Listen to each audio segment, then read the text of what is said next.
கர்த்தருக்கு ஸ்தோத்திரம். தேவனுக்கு மகிமையுண்டாததாக. தேவனுடைய பிள்ளைகளே, தேவனுடைய வார்த்தை வெளிப்படும் நேரத்தில் தேவனுடைய வார்த்தையிலிருந்து தேவன் நமக்கு அநேக விஷயங்களை கற்றுக் கொடுக்குறார். நம்ம தேவனுடைய வார்த்தையிலிருந்து அநேக காரியங்களை நம்ம கற்றுக்கொண்டு தேவனுக்கு பிரியமாக பக்தியாக சாட்சியாக வாழ கற்றுக்கொள்ளலாம்.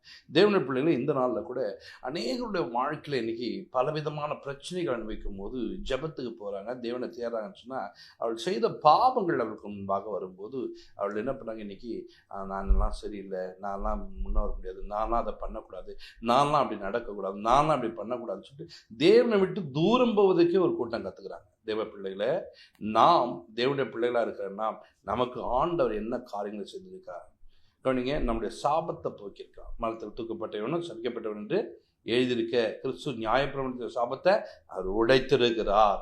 அதை நீங்கள் விசுவாசிக்கணும். அப்போ தான் சாபம் உங்களை விட்டு போகும். அதே போல் பாருங்கள், ஒரு மனிதன் பாருங்கள், பாவம் செஞ்சுட்டேன் 100 டைம் நீ சொல்லத்தை விட என்னை தேவன் பரிசுத்தம் ஆக்கியிருக்கிறார், அவர் எனக்கு வேதத்திலேருந்து எனக்கு தேவன் உதவி செய்திருக்கான்னு சொல்லிட்டு வேத வசனத்தை நீங்கள் வாசிக்கும்போது 1 யோவான் அங்கே 7ஆம் வசனத்தை வாசிக்கும்போது 1:7 வாசிக்கும்போது அவர் ஒளியில் இருக்கிறது போல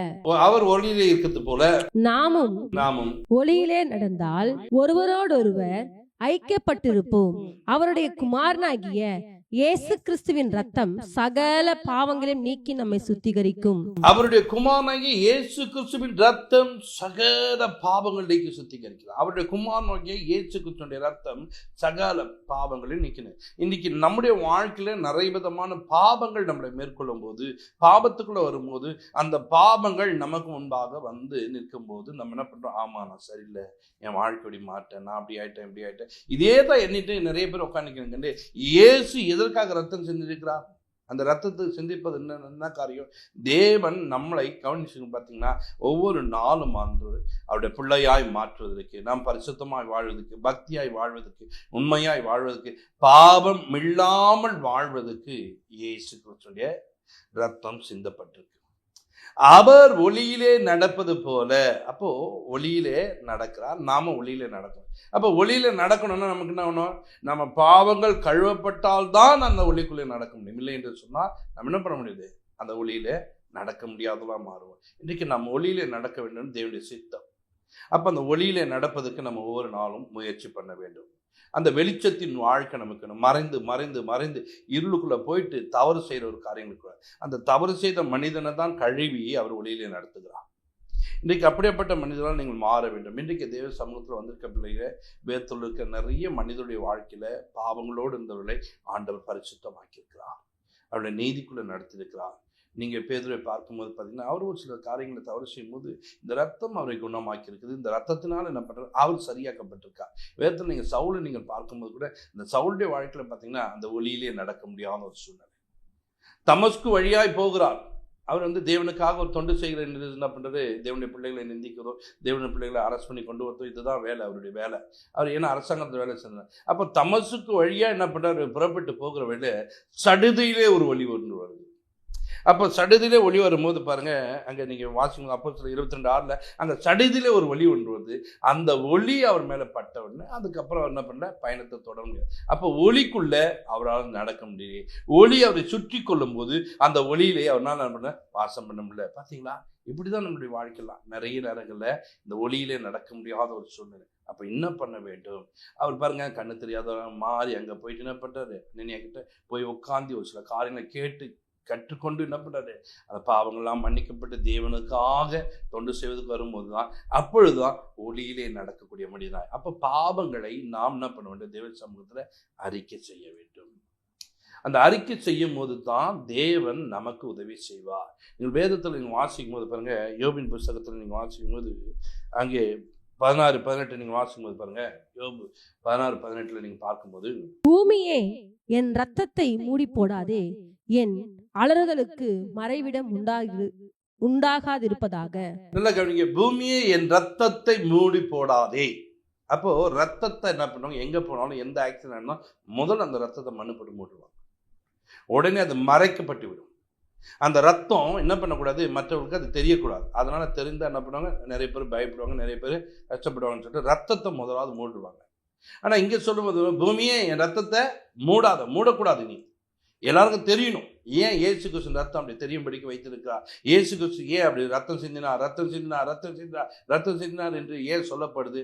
நீங்க பாருங்க, அந்த ரத்தத்தை ஒருவன் பார்க்கும்போது அவன் பரிசுத்தமாக்கப்படுவான், அவன் நீதிக்குள்ள நடத்தப்படுவான், அவன் நீதி உள்ளவனாய் மாறுவான் என்பதை நீங்கள் அறிந்து கொள்ள வேண்டும். நான் ஒரு இடத்துல ஆக்சிடென்ட் நடக்குது. அந்த ஆக்சிடென்ட்ல அங்கே ரத்தம் சிந்தப்பட்டது. அந்த ரத்தத்தை குடிக்கிற ஆவிகளை பார்த்து நான் கடிந்து கொண்டு ஜெபம் பண்ணிட்டு வந்துட்டேன். இந்த தெருவில் இனி என்ன பண்ணக்கூடாது, இப்படி நடக்கூடாது இந்த ஏரியாவில் அப்படின்னு சொல்லிட்டு வந்துட்டேன். பார்த்தீங்கன்னா மறுநாள் ஒரு வாரம் 2 வாரம் கழிச்சு பார்த்தீங்கன்னா ஒரு ஆக்சிடென்ட் நடக்குது. ஒரு கூட்டமாக, சின்ன கூட்டம் தான் இருந்துச்சு. சரி, ஆக்சிடென்ட் பார்த்து ஆம்புலன்ஸில் ஏற்றுறேன். அந்த இடத்துல நான் பார்க்குறேன், ஏதாவது சேதம் ரொம்ப பெருசாக இருக்கான்னு பார்க்குறேன். ஒன்றுமே தெரியல. அதுக்குள்ளே பார்த்தா கொஞ்சம் சொல்லி மண்ணை கொட்டி மூடி வச்சுருக்காங்க. நம்ம பார்க்கக்கூடாதுன்றதுக்காக அந்த ரத்தத்தை சின்னா நம்ம பார்த்தா ஒரு ஜெபம் பண்ணுறதுக்காக என்ன பண்ணாங்க, ரத்தம் அவங்க மண் போட்டு மூடப்பட்டுச்சு. அப்போ ஏன் இந்த மண்ணு போட்டு மூடப்பட்டதுன்னா, இந்த ரத்தம் இருப்பதை பார்த்தா ஒரு சிலர் வேதனைப்படுவாங்க, துக்கப்படுவாங்க. ஆனால் இயேசு கிறிஸ்துவினுடைய ரத்தத்தை நீங்கள் பாருங்களேன், அந்த ரத்தத்தை பார்த்த உடனே நமக்கு ஒரு விடுதலை கிடைக்கிறது. இந்த இயேசுவின் ரத்தம் சகல பாவங்களை நீக்கி நம்மை சுத்திகரிக்கிறது. இந்த இயேசுவின் ரத்தத்துக்குள்ள எனக்குன்னா வியாதிகளை குணமாக்கக்கூடியதாக இருக்குது. இந்த இயேசுவின் ரத்தம் கவனிச்சிங்கன்னா நம்முடைய சரீரத்துக்குள்ள மாற்றங்களை அதிகமாக கொடுத்து சரீர வளர்ச்சி உண்டு பண்ணக்கூடாது. இந்த இயேசுவின் ரத்தம் பலனற்றவனை பலன் உள்ளவனாய் மாற்றக்கூடாது. இந்த இயேசு கிறிஸ்துவின் ரத்தம் ஒரு மனிதனுக்குள்ள கிரீசியம். இந்த ரத்தத்தை பத்தி என்ன, இயேசு ரத்தம் தண்ணி குடிக்கிறாங்க. இந்த இயேசுவின் ரத்தம் என்ன செய்யக்கூடிய தெரியுமா? இந்த இயேசுவின் ரத்தம் எப்படியாப்பட்ட பாடுகளை நீக்கக்கூடிய தெரியுமா? இயேசு கிறிஸ்துவின் ரத்தம் நம்ம வீட்டுக்குள்ள தெளிக்கும் போது அந்த வீடு எப்படி ஆசிரியமா, இப்படி நிறைய விஷயங்கள் ரத்தத்துக்குள்ள இருப்பதை நாம் அறியாமலே என்ன பண்ணோம், இயேசு ரத்தம் தண்ணி குடிக்கணும், இயேசு ரத்தம்னு சொல்லி அந்த இயேசு ரத்தத்துடைய வல்லமை நீ அறிந்து கொண்டு நீ குடிக்கும் போது, உன் வீட்டில் தெளிக்கும் போது வியாதிகள் உன்னிட்டு போவதில்லை, அசுத்த ஆவிகள் போவதில்லை, நீங்கள் ஆசீர்வாதமாய் மாற முடியும். அதற்காகத்தான் இயேசு சிலுவையில் அவர் ஏன் சாபம் பண்ண, நான் ஆசீர்வாதமா மாற வேண்டும் தான், நான் பரிசுத்தமாக வேண்டாம், நான் நீதிக்குள் நடத்த வேண்டும் தான், நான் உண்மையுள்ள. இன்னைக்கு பாருங்க, இந்த ரத்தம் நமக்காக சிந்தப்பட்டிருக்கு. ஆனால் இந்த ரத்தத்தை பார்க்கிற நாம் நிறைய நேரத்தில் என்ன பண்ணுறோம் தெரியுமா, நான் பாவின்னு சொல்லிட்டு இப்படியே என்ன பண்ணுறோம், நிறைய நேரத்தில் இந்த பாவத்துக்குள்ளேயே இருக்கிறோம். நிறைய காணிங்க, இந்த பாவத்திலிருந்து வெளியே வருவதற்காகத்தான் இயேசுவின் ரத்தம் சிந்தப்பட்டிருக்கு. நீங்கள் வேதத்தில் நீங்கள் வாசிக்கும் போது பார்த்தீங்கன்னா, ஏசாயாவில் நீங்கள் பார்க்கும்போது அங்கே 64:6 நீங்கள் வாசிக்கும் போது அங்கே சொல்றாரு அவரு, நாங்கள் அனைவரும் தீட்டானவர்கள் போல இருக்கிறோம், எங்களுடைய நீதிகள் எல்லாம் அழுக்கான கந்தை போல் இருக்கிறது, நாங்கள் அனைவரும் இலைகளை போல் உதிர்கிறோம், எங்கள் அக்கிரமங்கள் காற்றை போல எங்களை அடித்து கொண்டு போகிறது. அன்றைக்கு பாருங்க, அக்கிரமம் உங்களை அடித்து கொண்டு போகிறது, எங்களுடைய நீதி அழுக்கான கந்தையை போல காணப்படுது. இப்படி இருக்கிற ஒரு வாழ்க்கையில கவனிங்க, அன்றைக்கு இந்த ரத்தம் சிந்தப்படல. ஆனா புதிய ஏற்பாடு காலத்துல நாம் அப்படி அழுக்கான கந்தைகளை போல மாறாதபடிக்கு, காற்றினால் அடிக்கப்பட்டு நாம புறப்பட்டு போகாதபடிக்கு தேவன் நாம் நிலைத்திருக்க, நாம் நல்ல வஸ்திரம் உள்ளவராய் காணப்பட நம்மளை தேவன் எப்படி மாத்திருக்கா, அவர் ரத்தத்தினாலே கழுவி, இயேசுவின் ரத்தம் சகல பாவங்கள் நீக்கி நம்மை சுத்திகரிக்கக்கூடிய ரத்தம் இருக்கு. இந்த ரத்தத்தினாலே ஒரு மனிதன் கழுவப்பட வேண்டும். அதனால தான் பவுல்லாம் சொல்லும் போது சொல்றாரு, நான் சொல்றேன், அவர் நிறைய நேரங்கள்ல தன்னை தாழ்த்துன காரியங்கள், பாவியில பிரதான பாவின்னா ஏன் அப்படி சொல்றாரு, அந்த பாவியில பிரதான பாவியை ஏன் மாறினான்னா, அவர் ரத்தத்தினால கழுவப்பட்டு இன்னும் நான் அநேக காரியங்களை செய்யணும். இன்னைக்கு தேவ பிள்ளைகள் அநேக நேரத்துல ஓகே நான் கரெக்ட் ஆயிட்டேன், சரியாயிட்டேன்னு கூடாது, ஒவ்வொரு நாளும் இந்த ரத்தத்தினால கழுவப்பட்டலாம் மாறும்போது இன்னும் பலன் அடைய முடியும், இன்னும் ஊழியங்களை நல்லா பண்ண முடியும், இன்னும் தேவனுக்காக பிரகாசிக்க முடியும். எப்படி ஒவ்வொரு நாளும் குளித்து விட்டு தங்களை சுத்தமாயிட்டு, நேதமாக குளிச்சேன், முந்தானத்தான் குளிச்சேன், ஏன் அப்படி அப்படின்னா ஒவ்வொரு நாளும் குளிக்கணும், வெளியில போயிட்டு வந்தா மூஞ்ச கழணும், எல்லாம் அந்த அழுக்கு நம்ம மேல இருக்கக்கூடாது என்று எப்படி பிரயாசப்படுவோம். அதே போல ஆவிக்குரிய வாழ்க்கையில ஒரு மனிதன் பரிசுத்தத்தை நாட வேண்டும், பரிசுத்தம் நமக்கு வேண்டும். இந்த பரிசுத்தம் எப்படி நாடலாம், இந்த இயேசுவின் ரத்தத்தை நம்ம என்ன பண்றோம், ஒரு நாளும் அவருடைய முகத்தை பார்க்கிறவர்கள் பிரகாசம் அடைந்தான்னு சொல்லிட்டு, அவரை நோக்கி பார்த்தா பிரகாசம் அடையுதுன்னு சொன்னா அந்த கல்வாரியை நாம் பார்க்க வேண்டும், அந்த கல்வாரி நாயகனை நோக்க வேண்டும். அந்த கல்வாரி நாயகனை பார்த்து, அப்பா இந்த ரத்தத்தினால் என்னை கழுவும் ஆண்டவரே, என்னை கழுவும் ஆண்டவரே, நான் இப்படி பாவம் செய்து விட்டேன், நான் பாவத்தில் வாழ்கிறேன் என்று உங்களை அநேகர் வந்து சொல்லி உங்களை வேதனைப்படுத்தக்கூடாது. நீங்க என்ன பண்ண தெரியுமா, இந்த ரத்தத்தை நீங்க என்ன பண்ணும், ஒவ்வொரு நாள் ஆண்டவரே இந்த ரத்தத்தை என் மேல வைங்கப்பா, நான் பரிசுத்தமாக பண்ணும், உங்க ரத்தத்தினாலே நான் என்ன பண்ண கழுவப்பட்டு நீதிமானாய் மாற வேண்டும். இன்றைக்கு நீதிமானாய் இருக்கிறோம், இது போதாது, இந்த நீதி போதாது. இந்த உண்மை போதாது, இந்த பரிசுத்தம் போதாது, இந்த பக்தி போதாது, இன்னும் பக்தி உள்ளவராய் மாறுவதற்கு என்னை நீர் ஆண்டவரே வழிநடத்தும் ஆண்டவரே, எனக்கு தகுதிப்படுத்தும் ஆண்டவரே, என்னை உருவாக்கும் ஆண்டவரே, எனக்கு உதவி செய்யுங்கன்னு சொல்லிட்டு தேவ சமூகத்தில் கேட்க வேண்டும். எபிரேயர் 5:7 நீங்கள் வாசிக்க. அவர் மாம்சத்தில் இருந்த நாட்களில் தம்மை மரணத்தினின்று ரட்சிக்க வல்லமை உள்ளவரை நோக்கி பலத்த சத்தத்தோடும் கண்ணீரோடும் விண்ணப்பம் பண்ணி வேண்டுதல் செய்து தமக்கு உண்டான பயபக்தி நிமித்தம் கேட்கப்பட்டு.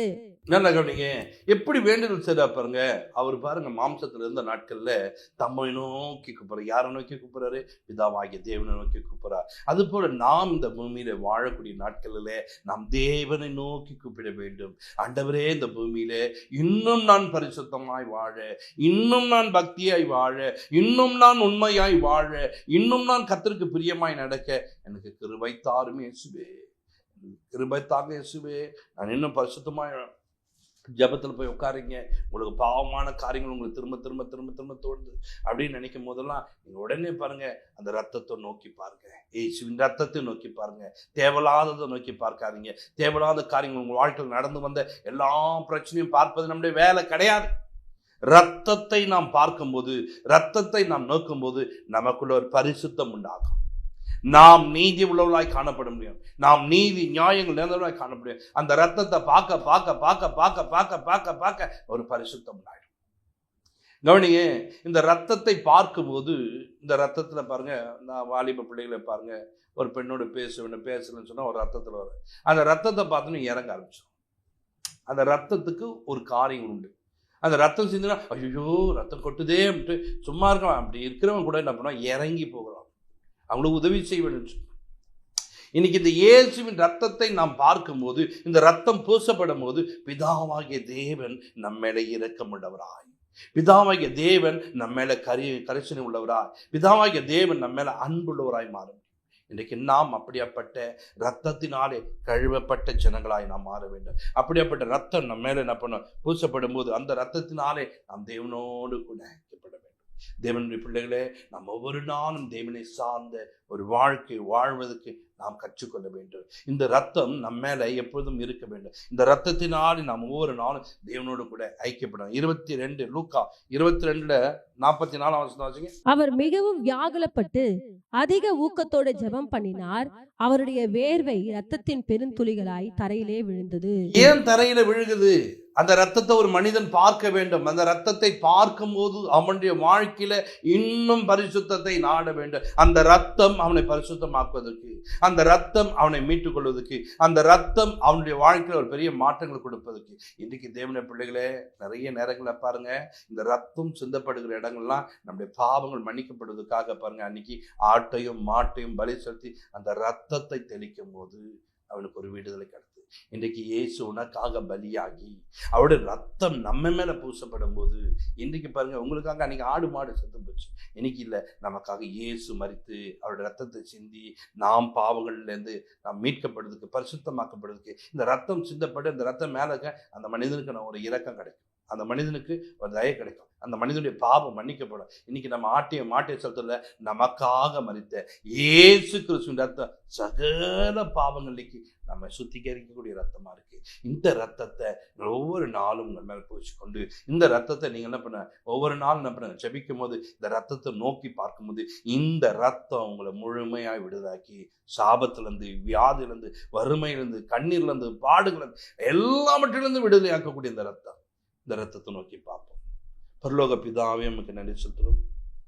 இயேசு கிறிஸ்துவின் ரத்தம் சகல பாவங்கள் நீக்கி நம்மை சுத்திகரிக்கும் என்று சொன்ன வார்த்தையின் பிரகாரம் அன்றே இந்த ரத்தத்தினாலே நாங்கள் கழுவப்பட்டு அவர் ஒளியிலே நடந்தது போல நாங்களும் ஒளியிலே நடக்க, நாங்களும் ஒளியிலே அன்றை கடந்து போக கர்த்தாவே எங்களுக்கு கிருபை செய்யும். ஆண்டவரே, நாங்கள் ஒவ்வொரு நாளும் இந்த ஒளியிலே நடக்க முடியாம இருளின் வாழ்க்கை நாடிக்கொண்டு இருளிலே வாழக்கூடிய ஜனங்கள், ஆண்டவரே அப்பா, நிறைய நேரங்கள் அப்பா நாங்கள் பாவம் செஞ்சுட்டோம் பாவத்துக்குள்ளேயே போயிட்டு கண்டி பாவத்திலிருந்து வெளியே வருவதற்கு ஒரு ரத்தம் சிந்தப்பட்டிருக்கு என்று அறியாமல் உணராமல் இருக்கிற ஜனங்கள், ஆண்டவரே இன்றைக்கு இந்த இயேசுவின் ரத்தம் இந்த நிகழ்ச்சியை பார்க்கிறவர்களுக்கு அன்று இந்த இயேசுவின் ரத்தம் அவர் கண்களுக்கு முன்பாக தெரியட்டும். என்ற அந்த ரத்தத்தினால கழுவப்பட்டும், அந்த ரத்தத்தினால் மீட்கப்பட்டு, அந்த ரத்தம் அவர்களை விடுதலாக்கட்டும்.